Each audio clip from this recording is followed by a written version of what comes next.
We've seen some awesome features and even a new mode added in 2023. As we head into the new year, I'm going to break down my wish list for 2024. I'm going to go in order of importance, in my opinion, starting with the action bar and history log. All other card games I've played have this feature where you can see recent events that occurred in the match. For example, if I play Spider-Ham and transform one of my opponent's cards into a pig, but I'm looking away from my screen for a singular second that it's happening, I should be able to press or hover over something to see what just happened. This seems very necessary in a mobile game where users may be playing in all different circumstances. You should not be punished for looking away for less than a second. It's especially annoying as a streamer like myself because I can't look away to read chat without missing something. Next up is spectator mode. We've seen a bunch of tournaments arise in Marvel Snap, but there's not been a consistently efficient way to capture them. For reference, here's the final match of the most recent event put on my Marvel Snap themselves, and as you can see, or not see, you can only see one player's hand. This is not the ideal viewing experience, as once again, every other card game has a functional spectator mode, making everything visible to the audience. As someone who's casted multiple Marvel Snap Twitch Rivals events, it would also make the casters' jobs a lot easier instead of them having to speculate what's in the opposing player's hand.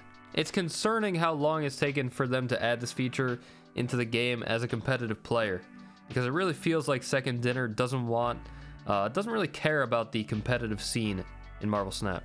Another feature that's near and dear to my heart is undoing the end turn button. Once you lock in a play in Marvel Snap, you cannot change it, even if your opponent snaps you. If I've already ended my turn and the opponent snaps, I have just a few seconds to press retreat, or else I'm forced to stay in with my locked in play. This encourages players to spend the maximum amount of time for their plays, only locking in and snapping when the timer is about to expire. Not only is this just dumb, but it goes against the whole reason that this game was created, for fast-paced games. Now, I don't think you should necessarily be able to undo your turn at any given point, but I do think that it should happen automatically when your opponent snaps you. This is because snapping usually provides some sort of information. For example, if I have Bucky Barnes on a location, it is pretty obvious that I'll be looking to destroy him very soon. Let's say I locked in a play that will destroy him and then my opponent snaps me. This snap most likely signifies an armor or a Cosmo coming down on that location, so I will probably want to take another route.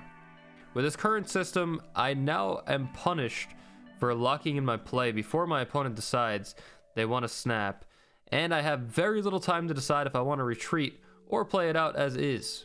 Moving on to a mode that myself and plenty of others would love in this game, draft mode. I've made a whole video about this and why I think it would be difficult to implement in a game like Snap, but regardless, I think we need it soon. Draft mode in card games typically consists of players paying for a run in which they make multiple choices to concoct a deck and then play against others that did the same. Players then receive rewards depending on their performance after either losing 3 times or winning the maximum amount of games. There is currently a website called Marvel Snap Draftinator where you can simulate these types of drafts. I think we desperately need this type of mode in the game because of the lack of tournament support and the rewards available for current modes. Players simply just need more incentive to play and other options when certain modes or metas become stale. I believe the draft mode would be very profitable for Second Dinner as well, as they can force the player to buy in with gold or real money and then not pay out gold in return. That way they will always pay a premium currency to play this mode, but they'll never get back that premium currency. The next feature I want to see is first edition badges, something that we were promised a while back when Series 5 cards and the token shop were first introduced into the game. Series 5 badges are simply just a little stamp that'll go on the cards that were obtained while they were in Series 5. It's purely cosmetic, and it will only be there just to show off the fact that you bought into a card early on, but it makes sense for a collectible card game like Marvel Snap. And like I said, we were promised this feature before. If Second Dinner wants to create a more positive rapport with the community, they will need to follow through on promises as simple as this. On the same page with cosmetics, another heavily talked about feature is being able to choose the border on your cards. For example, if I've upgraded a card to Infinity, I should be able to choose to display the card with a purple or epic border if I want to. This once again does not affect gameplay, but it makes sense in this kind of game because of all the different split options available on cards.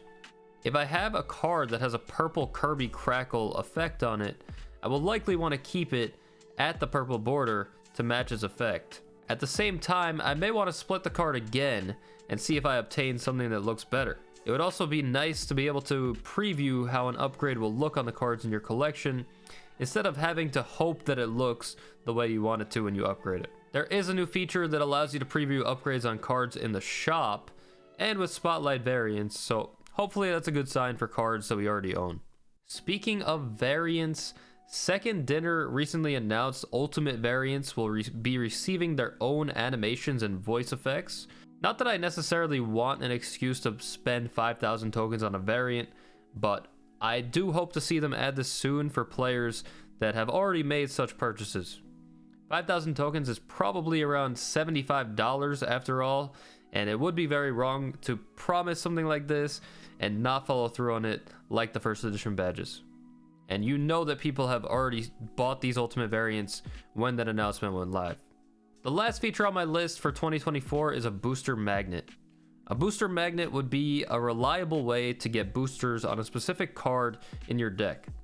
You can currently kind of narrow it down so that certain cards have increased odds of receiving boosters after games. The way it works is cards in your decks that do not have enough boosters to be upgraded have an increased chance to receive boosters after each game. This system could get kind of silly with different variants and splits, since the player may have to purposely use versions of the card that they don't want to try to get more boosters for the specific card.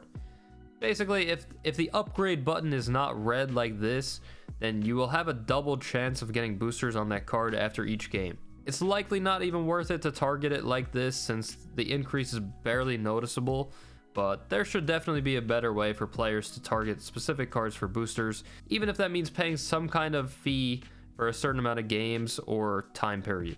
And that's my wish list for 2024. I hope you enjoyed the style of video. Please let me know down below if you did and what feature or mode that you would like to see added into the game. It's your boy D Money. Peace.